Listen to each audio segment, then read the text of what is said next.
రాహుల్ గాంధీ గారు వికారాబాద్ జిల్లాలో కాంగ్రెస్ పార్టీ యొక్క అంతర్గత సమావేశాల సందర్భంగా ఆయన రావడం జరిగింది. ఈ సందర్భంగా ఈ దేశంలో ఆయన అనేక పర్యటనలు చేస్తూ దేశంలో తిరుగుతున్న ప్రతి సందర్భంలో కూడా రాజ్యాంగాన్ని రక్షించాలని, రాజ్యాంగం పైన జరుగుతున్న దాడిని ఖండిస్తూ ఈ దేశంలో బీజేపీ ప్రభుత్వం అధికారంలోకి వచ్చిన తర్వాత మొత్తం కార్పొరేట్లకు ఊడియం చేస్తూ పేదల యొక్క గొంతును నొక్కుతూ ఈరోజు సహజ సంపదలంతా కూడా కార్పొరేట్ శక్తులకు అప్పచెప్తున్నారని చెప్పేసి నిరంతరం మాట్లాడుతూ రాజ్యాంగాన్ని రక్షించాలని మాట్లాడుతున్నటువంటి నేత రావడంతో ఈరోజు ప్రశ్నించే గొంతుకలను పోలీస్ స్టేషన్లో తీసుకొచ్చి పొద్దుగాల 6 గంటలకు పెట్టే అవసరం ఏమొచ్చిందని మేము అడుగుతా ఉన్నాం.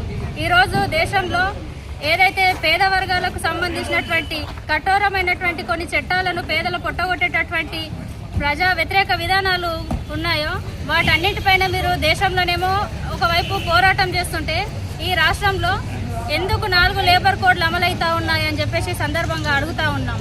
ఈరోజు కార్మికులు, కష్టజీవులు, నిరుద్యోగులు మిమ్మల్ని అధికారంలో ఉన్నారు ఈ రాష్ట్రంలో కాబట్టి కలిసి అయిన సమస్యలు చెప్పుకోవడానికి మీరు ఎందుకు అవకాశం ఇవ్వకుండా ముందస్తు అరెస్టులు చేస్తూ ఉన్నారు?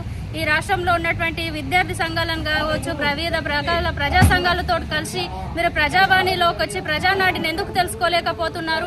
అధికారంలో ఉంటే ఒక మాట, అధికారం లేకుంటే ఒక మాటనా అని చెప్పేసి సందర్భంగా అడుగుతున్నాము.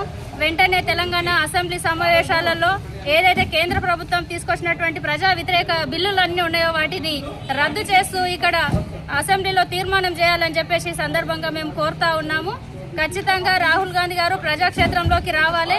ఎక్కడ దేశంలో బుల్డోజర్లు పోయి పేదల యొక్క ఆస్తులను ధ్వంసం చేసిన కేంద్ర ప్రభుత్వానికి వ్యతిరేకంగా మాట్లాడితే వాళ్ళ మీద దాడులు చేస్తారో వాళ్ళకు పోయి మద్దతు ప్రకటించే మీరు ఈ రాష్ట్రంలో కాంగ్రెస్ ప్రభుత్వం వచ్చిన తర్వాత మొత్తం పేదల యొక్క నివాసాలను ధ్వంసం చేస్తూ వాళ్ళ యొక్క గూడును చెడిపే కార్యక్రమాలు, అడవులను కొట్టడము ఇట్లాంటి కార్యక్రమాలే తప్పిస్తే అభివృద్ధితోటి పేదల భూములు గుంజుకోవడము, కార్పొరేట్లకు అప్పచెప్పడం కోసము ప్రభుత్వ భూములు ఇవన్నిటిని దోచుకోవడం తప్పిస్తే మీరు పేద ప్రజల పక్షాన ఏ రకంగా నిలబడుతారని చెప్పేసి సందర్భంగా మేము అడుగుతా ఉన్నాము.